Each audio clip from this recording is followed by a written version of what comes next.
गणपती बाप्पा मोरया पुढच्या वर्षी लवकर याच्या गजरामध्ये कोल्हापुरामध्ये मिरवणुकांना प्रारंभ झालेला आहे। आपण सध्या आहोत मिरजकर तिकटी या परिसरामध्ये आणि इथली दृश्य पाहतोय। अनेक महिला या सगळ्या गणेश विसर्जन मिरवणुकीमध्ये सहभागी झालेल्या आहेत। या ठिकाणी एक कृत्रिम हत्ती देखील तयार करण्यात आलेला आहे आणि या मिरवणुकीत देखील हा सहभागी झाल्याचं चित्र आपल्याला पाहायला मिळतंय। खरं तर डॉल्बीला फाटा द्या असं सांगितलं गेलेलं आहे आणि याच पार्श्वभूमीवरती कोल्हापुरातील प्रथम मानाचा गणपती आहे श्री तुकाराम माळी तालीम मंडळ। या मंडळानं पारंपरिक वाद्यांचा वापर करत या ठिकाणी मिरवणूक आहे ती काढलेली आहे। आपण ही एक्सक्लुझिव्ह दृश्य पाहतोय लोकशाहीच्या माध्यमातून। या ठिकाणी आपला लाडका बाप्पा आहे आणि प्रथम मानाचा गणपती आहे।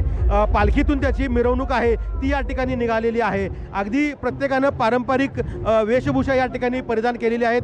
फेटे देखील परिधान या ठिकाणी केल्याचं आपल्याला पाहायला मिळते आणि ढोल ताशाच्या गजरामध्ये ही जी मिरवणूक आहे ती या ठिकाणी निघाल्याचं आपल्याला पाहायला मिळते। एकूणच जर पाहिलं तर आता कोल्हापूरमध्ये खूप मोठा पोलिसांचा तगडा बंदोबस्त देखील या ठिकाणी तैनात करण्यात आलेला आहे आणि या ठिकाणी गणेश विसर्जनाला सुरुवात झाल्याचं आपल्याला चित्र पाहायला मिळते। एकूणच जर पाहिलं तर कोल्हापूरमध्ये सकाळी साधारणतः 9:30 वाजल्यापासून पालकमंत्री प्रकाश आंबेडकर, खासदार श्रीमंत शाहू छत्रपती महाराज, आमदार सतेज पाटील यांच्या उपस्थितीत श्रीफळ वाढवून प्रथम मानाचा गणपती असणाऱ्या श्री तुकाराम माळी तालीम मंडळाचा या सगळ्या ठिकाणी श्रीफळ वाढवून सुरुवात झाल्याचं आपल्याला पाहायला मिळत आहे।